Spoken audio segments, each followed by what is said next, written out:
What up, y'all? This is Nate Hill coming at you with another video, man. Welcome to the channel. This is GC Global Consilience, gathering what we know to help someone else. Discovery, exploration, let's go on this journey. So what we're doing, this is Consilient Stories. Consilient story number 2. This one is going to be about the zookeeper. Now, we've all been to the zoo once in our life. If you haven't, I would suggest that you go. Get to see all the different animals that we can't really see, in their natural habitat. So yeah, we're going to be doing the traits, the beginning scenario, the problems, and then we are going to look at the solution.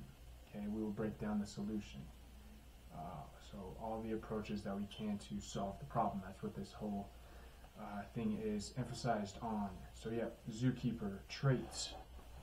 The zookeeper is very well trained. She's very well trained. She has experience with all of the animals, pretty much every animal that there is to show, from hippos, alligators, bears, monkeys, dolphins, sea lions, all of the above. She knows the zoo and has been there for a long time, so she's experienced, she has experience with all the animals, and she has experience with the zoo and the environment and all the habitats themselves because she's been there a long time, so she's a veteran, which is great.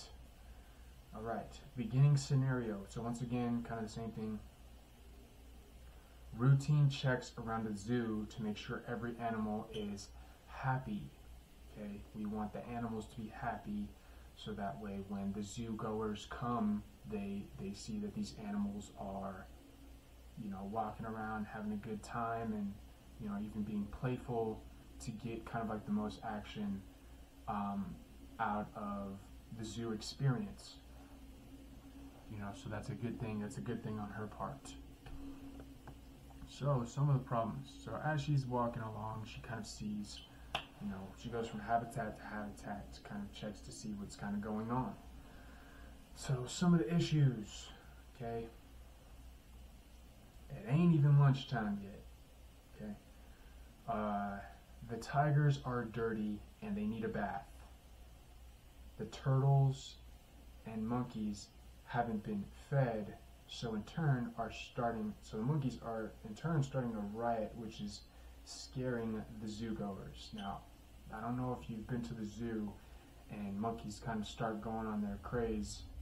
They start kind of getting mischievous, or they start making a lot of noise, monkey business. It is a little unsettling and it is a little intense. So it's best to keep those guys calm. Alright, moving right along. So poison frogs got into the viper cage. Don't know how that happened. And something bad is about to happen. So you can imagine poisonous frogs and a viper snake. You don't know. It's best to kind of, probably take care of that one first. So, cool.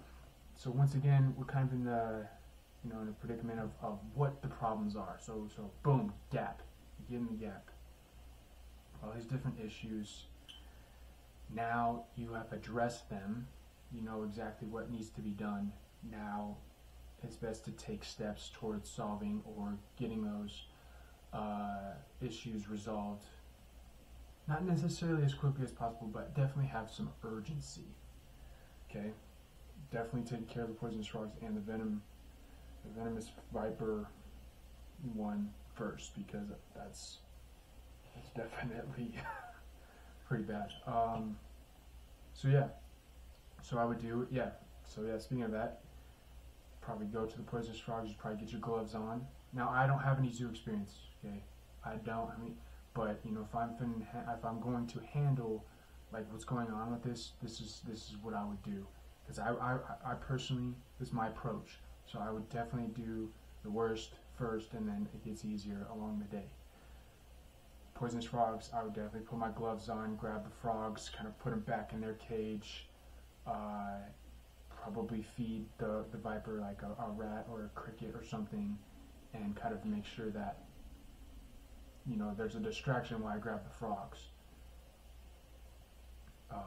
Yeah, so I'd probably throw it in there.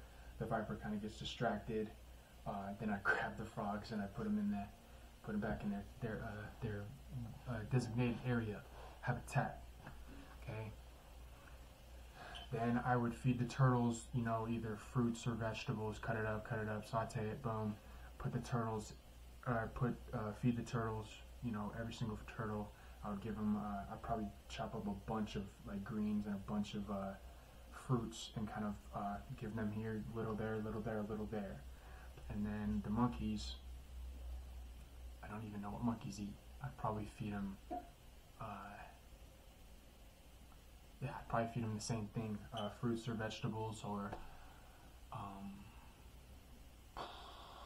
piece of chicken or something, and put it in their designated areas where they eat.